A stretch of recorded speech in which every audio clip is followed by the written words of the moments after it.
E aí, pessoal? Bem-vindos. Oi, Marco. Tudo bem? Vamos começar a live mais esperada do ano? Yes.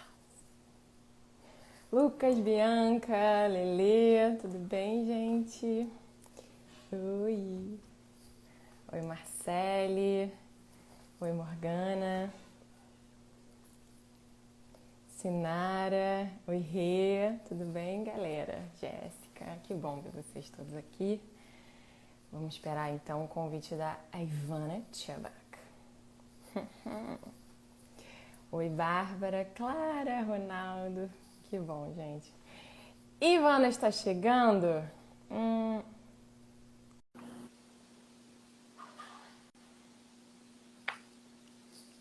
Então vamos lá, Ivana tá entrando.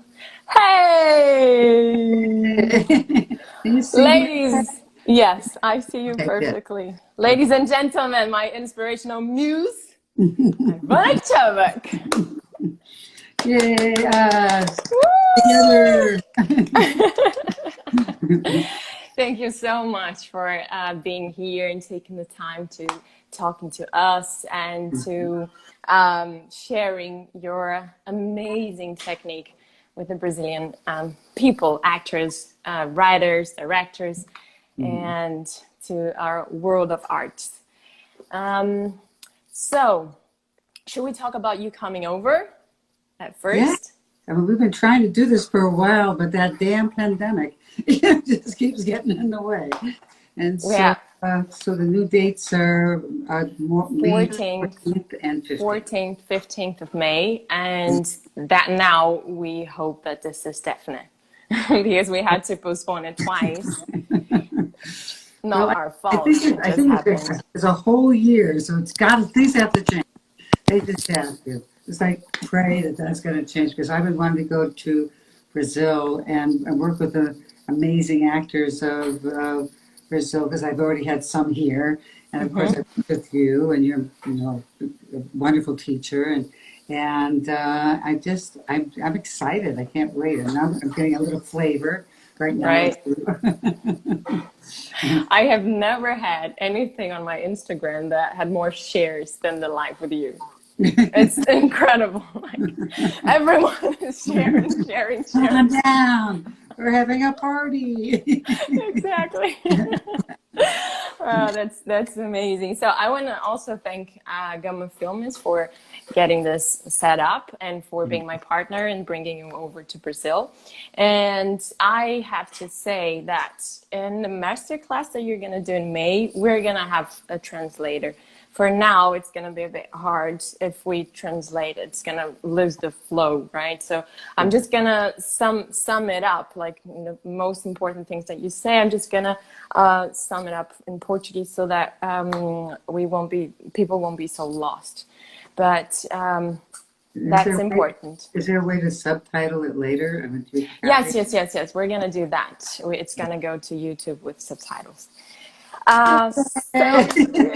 People can understand. That's important. They don't understand. It's kind of pointless. Yeah. Right. No. So I wanted to start off asking you.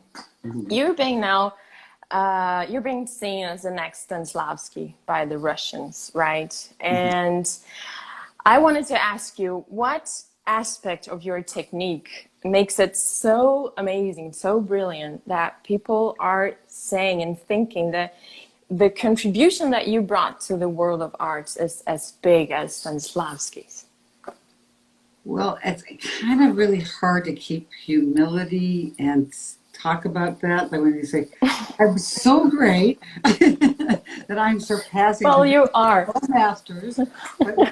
But let's just say this. Let's give Stanislavski and all the people, from Cecilia Adler, Uta Hagen, Strasberg, and on, their due, because we've all kind of added something to what was the beginning of really bringing truth and really heart and truth and depth to the work of acting, And before Stanislavski, it was all kind of play acting, and it was very Right. bigger than life, and it was like, you know, a French farce. It was like a lot of people running in and out of doors and speaking with, you know, mustaches, and Shakespeare, where men were playing women's parts, and everything was very large. So it just became real and something that's more relatable to an audience, and that's why people. Yeah, it became more human, right? Yeah, well, it made it the kind of humanity that allowed people to truly relate to the characters on the stage or screen. And Yeah. so all I did was, in terms of to make a contribution, because all art is about adding from other masters.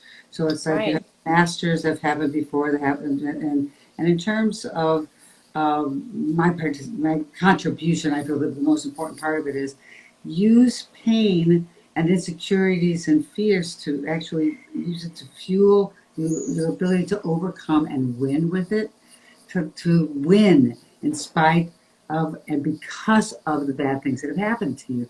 So when it becomes a journey of a dynamic journey, it becomes a journey where it becomes of heroic nature. So I don't want to see somebody in pain, even though it's truthful and honest. I want to see somebody attempt to overcome that pain and really you say, you know what? I can't change the past, but what I can do is see it differently. I can embrace the things that have happened to me as my colors that I can paint with. Whether you're Right. painting as writing, acting, or directing, or actual painting, or writing Right. an novel. You know, so this is something I think you probably want to go ahead and do a little Little translation. translation. Perguntei para ela por Você vai, okay. 300 people going, so, eu perguntei para ela está sendo vista como a próxima Stanislavski pelos russos, então que aspecto da técnica dela fez ela ser tão brilhante a ponto das pessoas verem ela como, verem a contribuição dela como uma contribuição tão grande quanto a de Stanislavski. Ela está dizendo que é difícil ficar humilde, né, com uma coisa dessa, e ela vai dizer que a contribuição dela foi enxergar o empoderamento, né? Fazer você pegar todos os seus traumas e as suas dores e fazer o personagem vencer em cena, né? So, how did you create this technique? I already know the answer, but I think some people don't. So a lot of people don't, so we're going to have to share. Yeah. Well, it's mostly as my own way to survive a very difficult childhood. Right. I come from a lot of abuse and not actual abandonment because my parents were always there, but it's just that my father was unemotionally unavailable. Mm-hmm. He was someone that he was a good man, a very good man, but could not deal with the mental illness that my mother was spewing forth.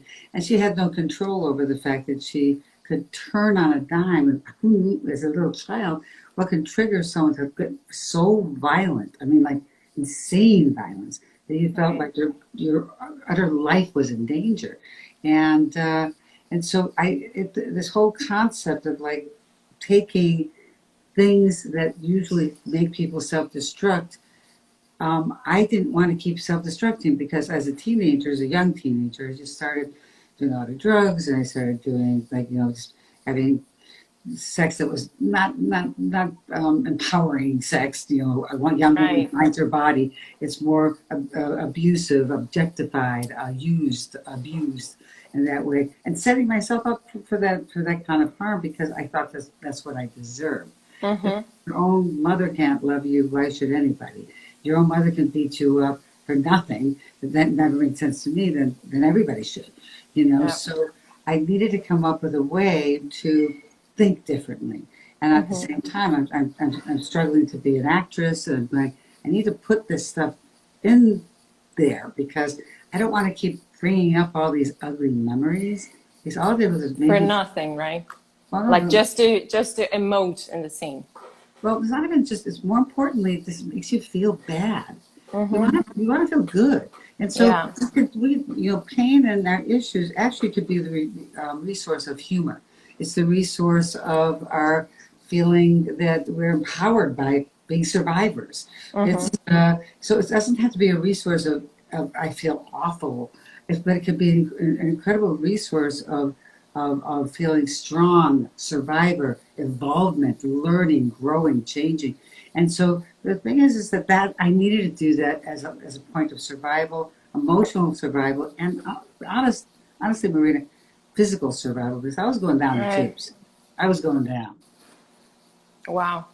Well, I kind of share that feeling, even though it took me so many years to get to know your technique because we didn't have the book in Portuguese. Oh, by the way, after that, I want to talk about the book. But before, I just want to tell you something that I don't know if I ever told you that, but I grew up in a goat farm with like 200 goats.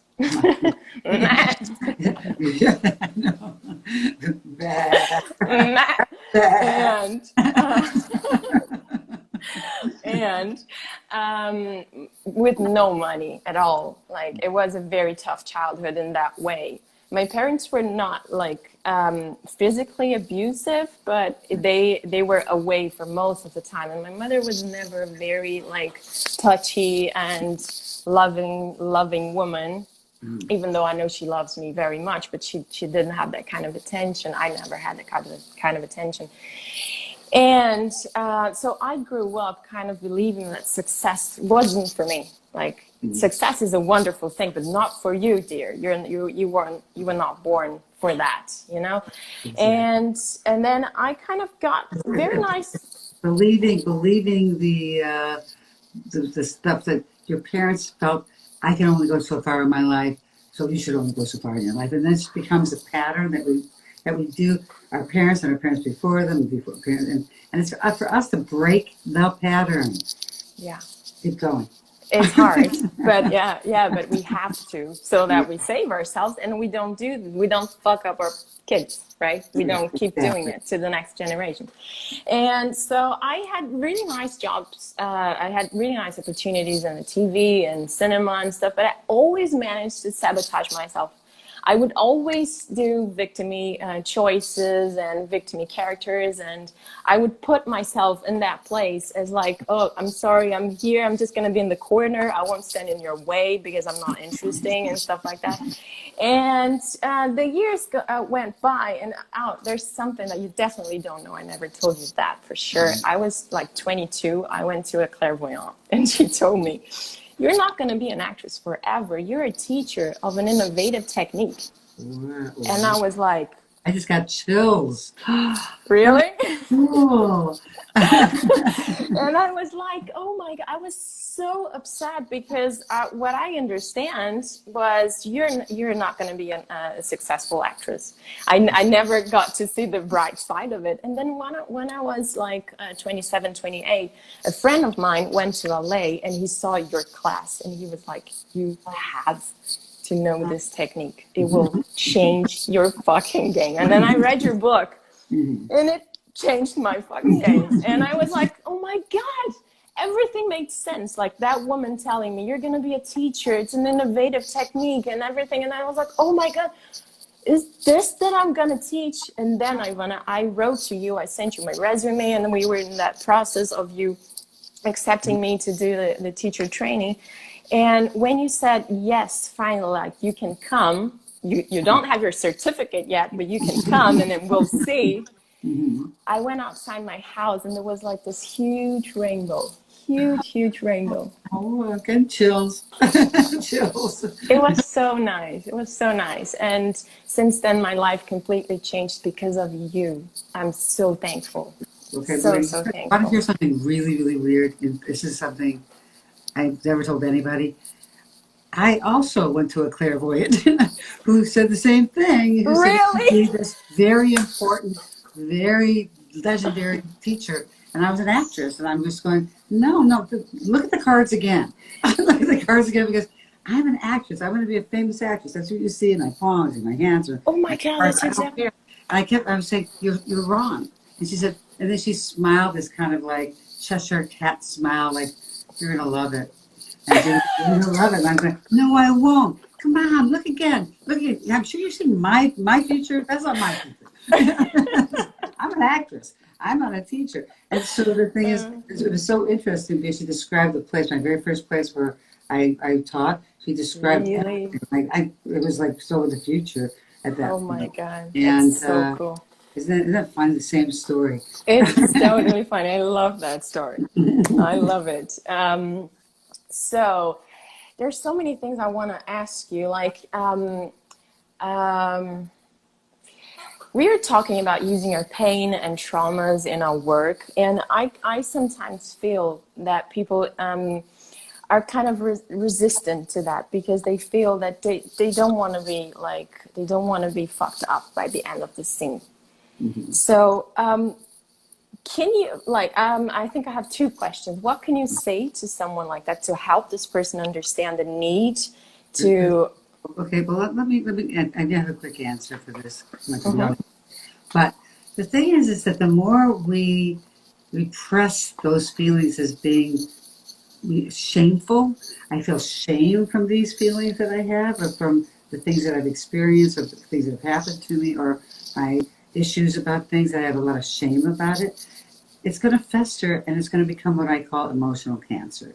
So right. The thing is, it's actually bad for you to not open up with it. Because it creates this environment of oppression, and then it creates a black hole where it goes, and it becomes something that becomes toxic. And so if you take that same stuff and say, you know what, I'm going to funnel this into art, then I'm creating with my pain.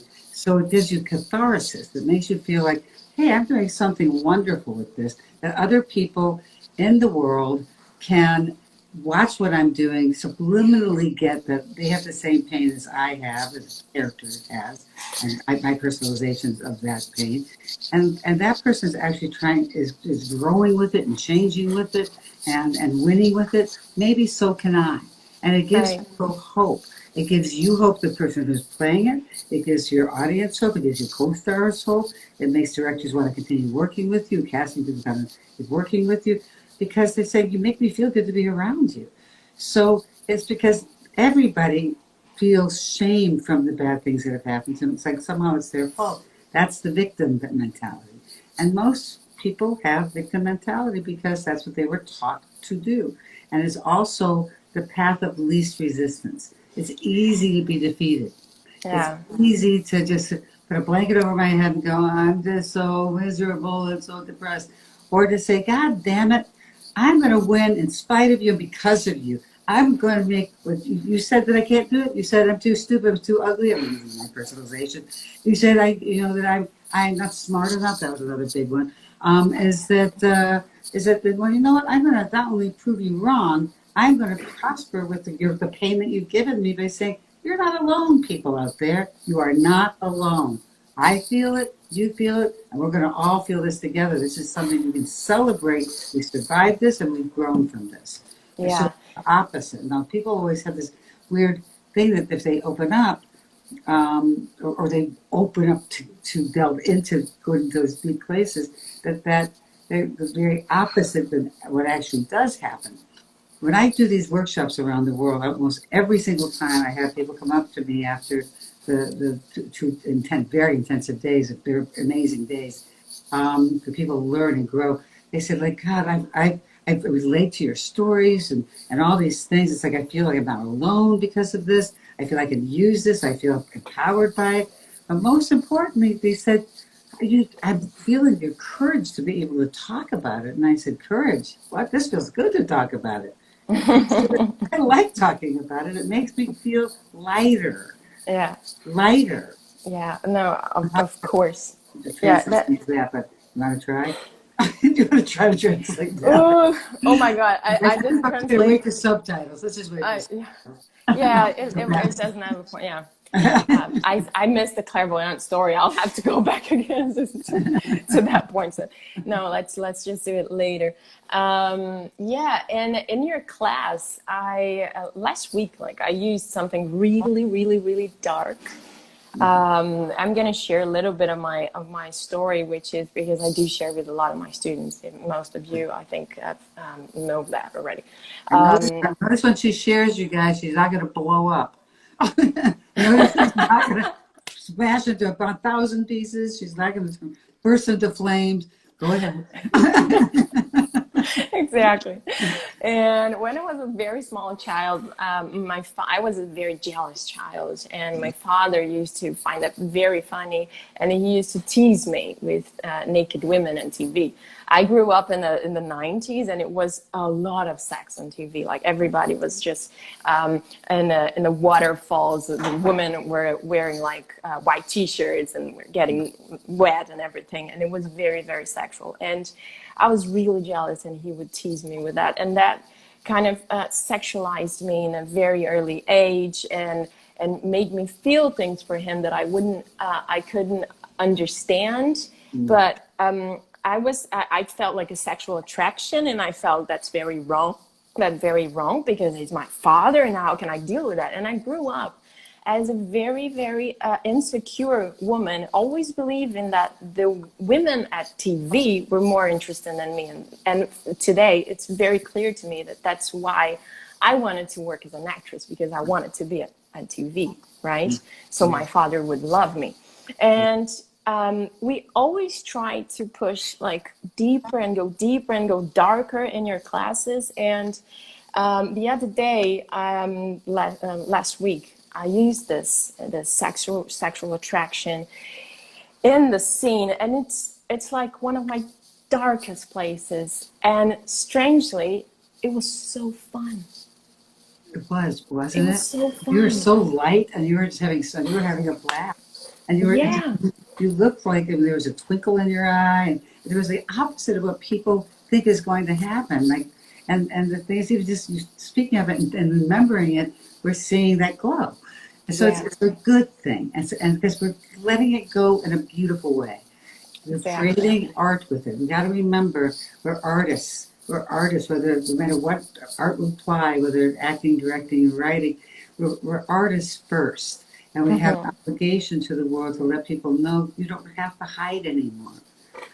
You can expose your stuff through me, through through me as a performer, to watch what my choices are, so you can see like I'm showing my courage and my it also it's not brave, you know, bravery is sexy. People like brave people, and it does take a great deal of bravery to like reveal what you just revealed, to go to those dark places, because without the dark you don't understand the light. And some of my one of the things I'm really particularly good at is comedy. Because what I do, because I understand that comedy is darker and deeper and more desperate than drama is. That's a doubt that everyone has, right? People always think, oh, it's comedy, it's lighter.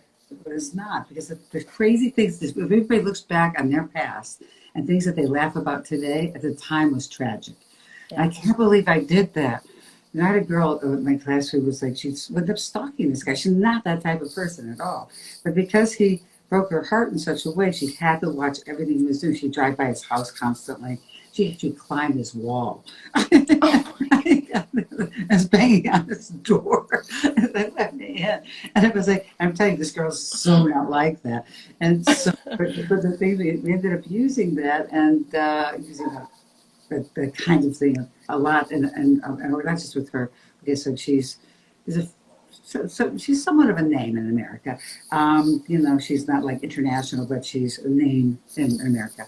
And so the thing is that we laugh about it because it's so funny how far she went. And it's totally, all the dark stuff that we're about is funny in our present day from our past. The more tragic and awful it was from their past, the more ridiculous shit that you've done in your life to accommodate fixing whatever it is you're going through. Yeah, the funniest thing in my life was of course horrible at the time. I had a new boyfriend, and he was British, and he was so like uptight. And I went to spend Christmas at his house, and I ate a lot at Christmas. And I didn't want to go to the toilet at his house because it was so quiet. So I wanted to go to the toilet at his parents' house because it had a lot of noise. So I took a pill that I had never taken before, and I woke up the whole house because it was so noisy. That was so. It's fucking hilarious, and that story actually got me a job once. That when I told it, and I got a job as a hostess, but it was so terrible at the time. And and the things again, the things that make us do that crazy stuff. I'll tell you that, like when I worked with Jim Carrey, he thought that this is before he was famous. He thought that like great acting was just to keep it small and to not make bold choices and not to go for it. And so I said, but he'd come to my door to do privates, and he'd come to my door being like, "Hi, Jim," doing all this Jim Carrey stuff. And so then he'd have his pages in his hand and talk like this, and he's trying to. I said, "Where's Jim? Hello, where's Jim?" So what we did was we said, as long as I said you can do the crazy stuff that Jim does, as long as it's really important, desperate, necessary. Like you can't survive unless this conversation happens. And so we ended up using. Remember, all our stuff is private generally, so I don't reveal people's stuff in class. But let's just say we used, it was pretty dark stuff that makes Jim Carrey that funny. And because I taught him that he can go be himself, be the crazy, insane person he is by using the things that made him that way in the first place, which was a pretty, difficult childhood.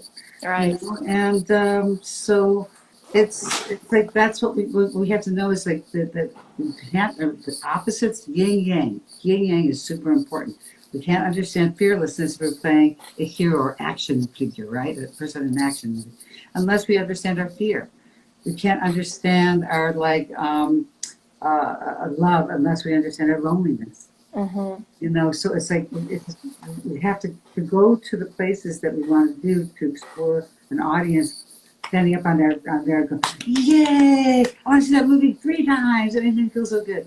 It's because the people that were directing, writing, acting, were telling a story together that was saying there's much pain and horror that the character has experienced and you have in terms of your personalization.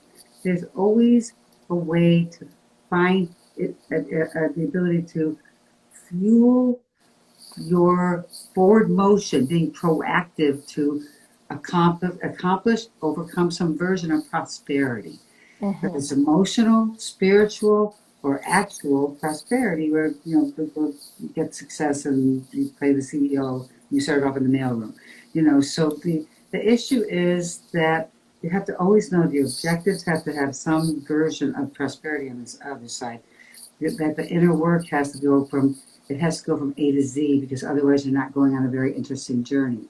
We don't want to go up a mountain and only go a quarter of the way up. I'm not successful going up. I don't want to go halfway up because that's not everybody can go halfway up. I want to get to the top of Mount Everest. And that means that I have to suffer many, many things to overcome. I have to maybe die from avalanche, or die from slipping and falling, or die from not being able to breathe in the thin air, and all the things that could happen that I'm going to keep trucking on to. And that's a journey that we want to see, is that all the pain, that's all the physical pain, and the reason why you wanted to climb Mount Everest in the first place, that's emotional pain, to prove somebody wrong that you can win and get to the top of one of the highest mountains on the planet, is that's what we want to see in your acting. That's what we want to see in your writing. That's what we want to see in the directing. It's like, not sit in the muck, not sit in your pain, because it's not a journey we want to watch, because it's depressing. And I always like to say, it's like the whole thing is that when there's a lot of people who truthfully and honestly just complain and they're hurting, they're always in pain all the time. Everybody knows at least one person like that, not a lot of people like that. So it's like, but you love them, so you listen to their stories. But do you want to be there? No. So if I don't want to be with somebody who just complains and hurts for real and is truthful for free, why would I pay money to see that person? so I'm just saying, so it kind of is a point of really needing to overcome with it, and to get prosperity with it, and to think in that way. To change your way of thinking. And it's so tricky, like the victimy choices and not non-victimy choices, because even though, like me, for instance, I practice that every day. If I'm not acting, I'm coaching someone. And still, sometimes if I don't pay attention, I do victimy choices again, over and over in my scenes. Then you come to me and say, here you are doing victimy choices again. And I'm like, what the fuck, really? Bottom line, you haven't done that for a long time, to be perfectly honest. But I think where it comes into play is after like the teaching and then making sure don't make victim choices in your work. Guess what happens in your life? You go back to making the victim choices, and you go, I got to practice what I preach here. I got to say, how do I take this and grow from this? Yeah. And so as I go back to that, I have to have a constant conversation with myself. And people say, how's it feel to be so empowered? And I said, I'm not. I'm a work in progress, like for real. Yeah. And I will be to the day I die. And it's like, and on those days I wake up in the morning feeling particularly good. It's like, today's going to be a great day. And it's like, something's bound to happen that's going to try to bring me down. And sometimes it does. And sometimes it doesn't. And sometimes it just becomes so overwhelming, I just can't. I'm going to be a victim. But then I say, this is what happens in your acting too. There's going to be times when you're going to go to the victim. It's going to happen. And then you say to yourself, in terms of your inner monologue, you're going to say to yourself, you know what? I don't want to be a victim anymore. And then you try to reverse it midway through the material. Right. I stopped hearing you. Okay. You're kind of back. And present. Yeah, I know what happens when I'm called. Okay. Oh, okay. Okay, so what are those? I saw that. I went, decline. Okay, so so I'm busy. Can't you see I'm busy? Apparently not. Okay, so the whole thing is that we're not always going to be successful in not being a victim, and just like life. And so those are moments of the roller coaster ride of a good performance. Sometimes you're just going to be like, I can't do this anymore. And then you're realizing, oh God, I'm such a victim. I feel so sorry for myself. I hate myself like this. And so I'm not going to do this anymore. And we watch the whole turn happen in your work. You see what I'm saying? That's true. It's a bad thing to allow it. It's like mourning. When someone dies in your life, you have to mourn. You can't just jump. So, okay, get over it. So you have to mourn, and you have to feel sorry for yourself, and you have to feel bad about that person's passing. But then you can't let it run your life. Yeah, true. And you talked about inner monologue, which made me think of the book, and I really want to talk about the book because it's what like brought me to you, and what first completely changed my game even before I met you. And your book has been translated for more than 18 languages, right? It's all over the world. Soon to be Ukrainian and Korean. Wow, so 20. It's all over the world, thank God. And today I was coaching this actress. She always plays the lead in the soap operas in Brazil, and soap operas here are a huge thing. So she's a very big star. And she was telling me that she started working really young, and she did one job after the other, and she never had like a break to study. And it's the first time that she's taking a break to really know an effective technique. And she was telling me today that this director, on her first soap opera, first week shooting, she had a very tough scene. She had to be very emotional in the scene, and the director told the whole crew, guys, can we please give her a couple of minutes so that she can reach the emotion? And then everyone would stand there looking at her, and she would go like, I don't have no fucking idea how to do that. I don't know how to do that. And that makes me think of the book, because your book is a brilliant step-by-step, right?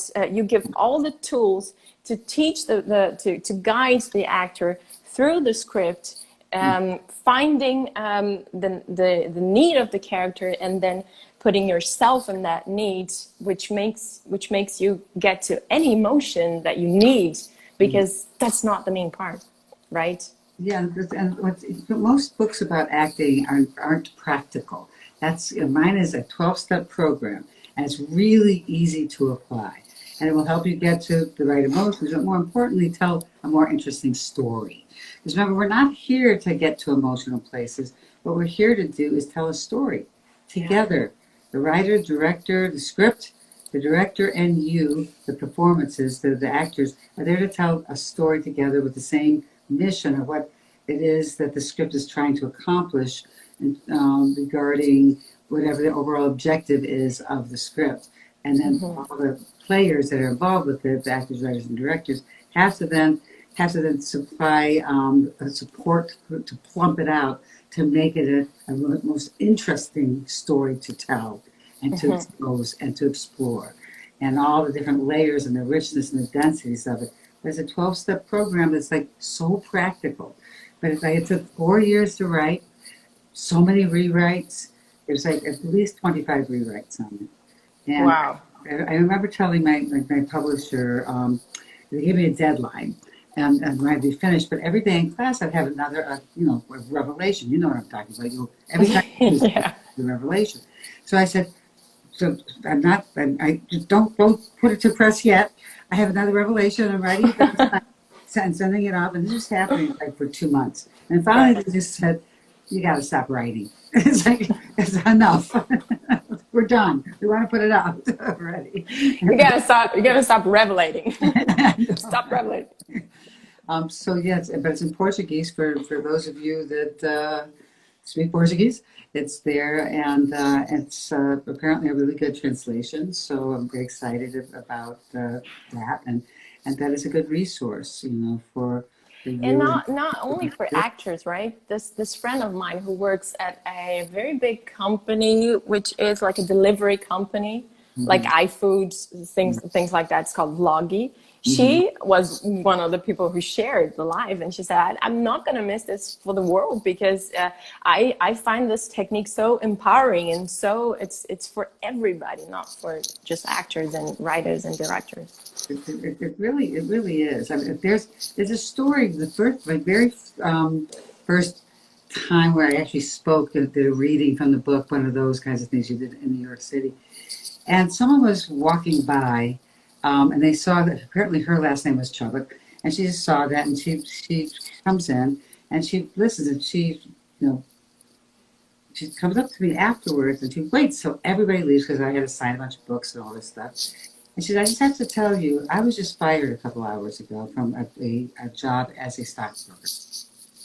And I was ready to give up hope, ready to throw myself out the window because I was so desperately say like, this is my love, this is what I love to do. I was inspired and I felt so hopeless. And I listened to you and I realized not to be, that this could be the opening to something wonderful that could be happening for me. Because it's a choice. I always tell people it's a choice that you have to make to take information and either use it to self-destruct with or to construct with. And she said, this changed my life. And I don't know whatever happened to her, but she walked out like with a peppy step and ready to have a hopeful journey when she came in by pure accident, just walking by. I happened to be on the street walking by, saw my name, had the same last name, and it was perfectly timed for her to feel hopeful. So you're absolutely right. It's not just for people who are in the business. Well, that story is impressive. That one I didn't know. That's wonderful. I've never told that story. You don't get me to tell a lot of stories I haven't told you. About. I'm telling my stories as well. So, okay. Can we talk a little bit about sexuality? Because I sometimes find it hard to explain to people, like, why is this such a strong force that has to be present in any scene, even if you do a scene with your mother or your father, if you use them as substitution, or if the other character opposite you is mother, father, or people like that. Like, can you talk a little bit about that? Well, first of all, so people don't misunderstand. Sexuality is between you and the person that you're working with. It's not with a substitution. Okay, so it's a life force. the thing is about sexuality, it's there to present a reality for the human animal to procreate and make babies. That's the science of sexuality. So it's like all animals, they put out pheromones, they put out smells, they put out indicators or behaviors that like create the need for the other person then to connect in a sexual manner so a baby can get born. Okay, so it's the energy of creation. It doesn't get any bigger than that. There's a reason why there's. I always like to give this as an example. I have two people to spend time with. One is a person that is scintillating conversations, is super smart. I have no sexual attraction to them. Or I have 3 hours to spend with someone who I have so much sexual attraction to, but isn't very smart. Who do you want to spend 3 hours with? I mean, with the dumb one. The dumb one, exactly. But you know what's interesting about that? And I've told this story all over the world, and everybody is like, the dumb one. You know, but the reason why, what we also do with the dumb one is we attribute to them being smart and funny. And you notice how, like, when you stop being attracted to them, they go, God, they got stupid. God, they used to be so funny, but they're just like corny. It's like, because you attribute, you infuse with, because that energy is so huge, the energy of creation. And so that's the reason why in the chakras in the Indian, the world, it's like the most important chakra isn't the heart. It isn't the third eye. It is it's the sex chakra, because it's the chakra of creation. That's why sports figures don't have sex before a big game or before a bout or before a boxing match or whatever, because they want to. They have to retain the energy. And so that's why you want to be able to connect with people from your emotions, from your heart, from your mind, from your guts, and from the lower part of your body. Can you teach that exercise right now? I can't, because why? Because we're running out of time for one, and two. Oh my God! Okay. But two, it's really hard to do on this kind of a format. Oh, okay. I was just talking about the chemistry exercise, just so that everyone knows. But it's in the book. Well, here's the thing. The problem is the chemistry exercise is two parts. It's a commonality of pain. I can explain that. I can't do it because it takes a lot of explanation of understanding why the connection, the natural electrical scientific connection we have is not just from our heart, it's from our bodies. But first we have to connect our bodies. Because our need to have sex with someone is because we feel that that person gets us in a way profoundly, and in a way that nobody else gets us on the planet. So we're already connecting to them from a place that makes us feel like you get me in a way that nobody else gets me. And I love you for that. You don't even have to talk to somebody. It could be a person across a crowded room at a party, and you feel that connection with that person. And if you ever actually meet that person or talk to that person, what happens, you come to find out how much similarities and insecurities you have, commonality, or how much commonality you have in issues of things, or childhood issues, or issues with present mates or whatever. And then the second part is putting the body into a sexual fantasy, that a silly, outrageous one, just silly one, so it gives us the fun. Because sex is fun. The giggles. You get the giggles, And I always find two people that are attracted to each other laugh a lot together. Yeah, that's true. So when actors try to create sexuality, they often just they try to make it they try to seduce. Yeah, it's true. But that's not a seduction. Like, would you actually be seduced by someone who said, "Hey, Marina, you're looking really, really good today"? That's so unnatural. You know what I'm saying? You are an angel who fell from the sky. That's right. So the point is that it doesn't work. But if I make you laugh, you're going to want to have that. But first things first, the commonality of pain. Really important, because that connects your souls. And then you feel like you're inseparable, you're soulmates. Then the sexual fantasy exercise, this is with the person that you're playing with. That's not the substitution. Not the substitution. And then this way you have a special connection with the human being that's in front of you. You can do that chemistry exercise with the director, with the casting director, and they don't have to be a part of understanding what you're doing. You can do it. You could do it without anybody even knowing, even looking at you, because people feel the energy of that connection. Because it's a very strong energy. That's why it's called electricity. That's why it's called, so we have an electric connection. That's why it's called chemistry. It's explosion. It's like, it's molecules doing this. Usually do the exercise in person because it's hard. It's harder to do it on camera. But the thing is that, especially in person, you can actually see the molecules in the air change between the two people after you do the exercise. And you can do it on camera, but this becomes like, I already know you. It's not, we already have a chemistry. So I'd have to find somebody else out there that'd be like, hey, you out there in Instagram land. So it's like, it's like, you can't see me, I can't see you. So this is not going to work. It's a hard format to do it. Yeah, true. I can't do it in the Zoom reality. I can do it. Right. Yeah, we do that all the time, right? And in our classes, it's such an important exercise because the sexual force, I feel, correct me if I'm wrong, but I feel that can kind of help you build your career, or it can like devastate it, right? Because I also in my 20s, I was finding it hard to get new jobs opportunities. I got some very nice ones, but then suddenly it kind of stopped. And I never knew what was going on because people don't tell that to your face, right? But an agent, my agent at the time, talked to the casting producer at a big network, and she asked him, why aren't you calling her to your auditions? And he said, she's not very sexy. Like she doesn't have sexual chemistry. And for me, you can make chemistry with anybody. The thing is that's why I didn't want to like throw away such an important exercise. The emotional diary and the chemistry exercise are two of the most important things that I teach. And so to throw that away kind of denigrates also the importance of chemistry. It makes a difference between, say, a series being successful or a movie being successful, because if the characters aren't, if the actors don't have a chemistry, I don't care how good the writing is.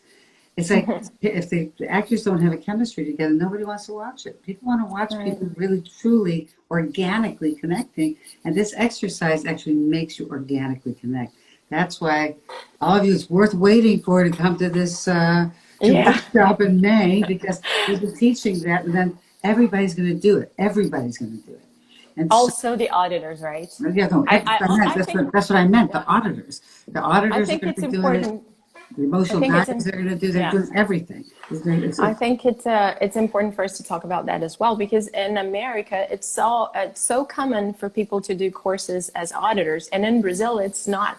We are not used to that format, and I feel that people sometimes have doubts, like, what am I going to learn if I'm just there watching? You know, so you don't just watch. No, I call it active auditing, which means you're participating in every single exercise. Exercise. It's like what we do is we take the scenes that are going on and we find what the life lesson is, and we figure out what that means to you, each and every person in the audience, not just the people on the stage. This is for everybody.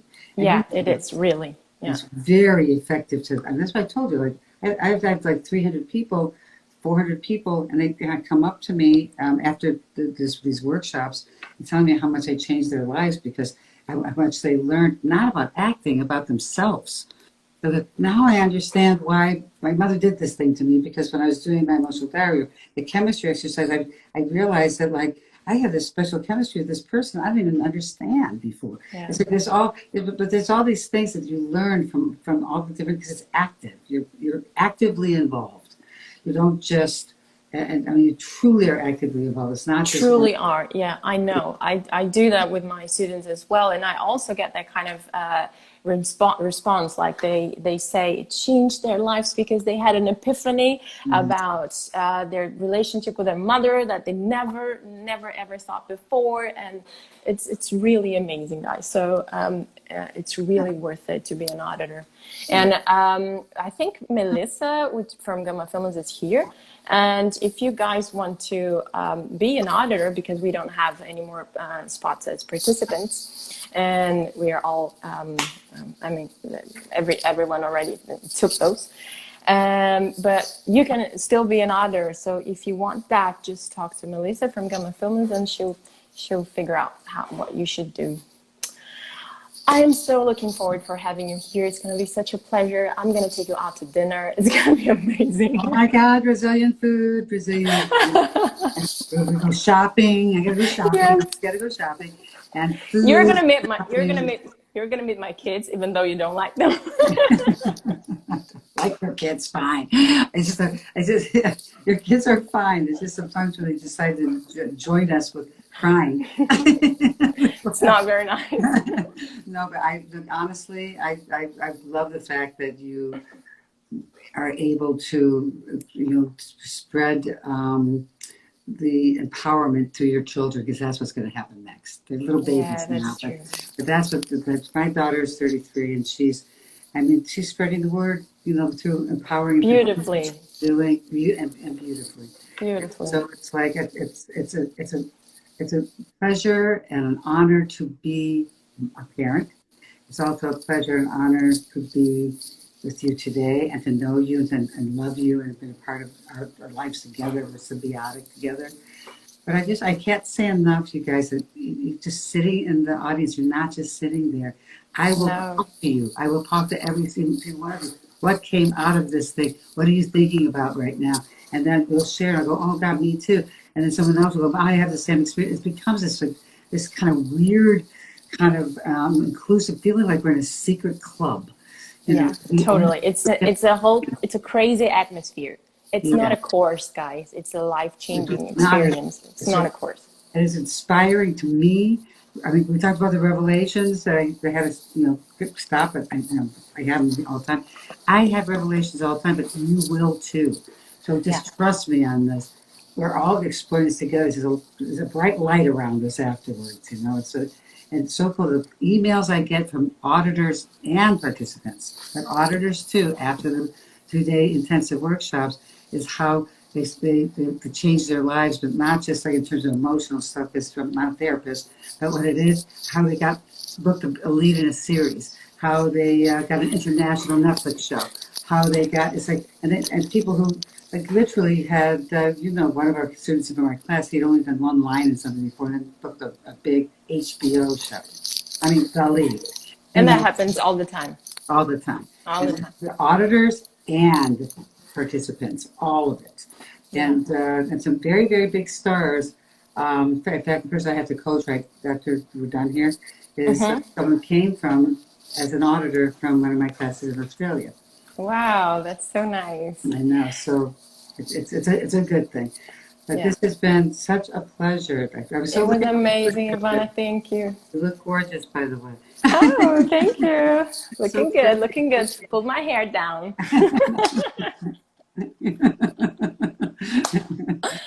Thank you.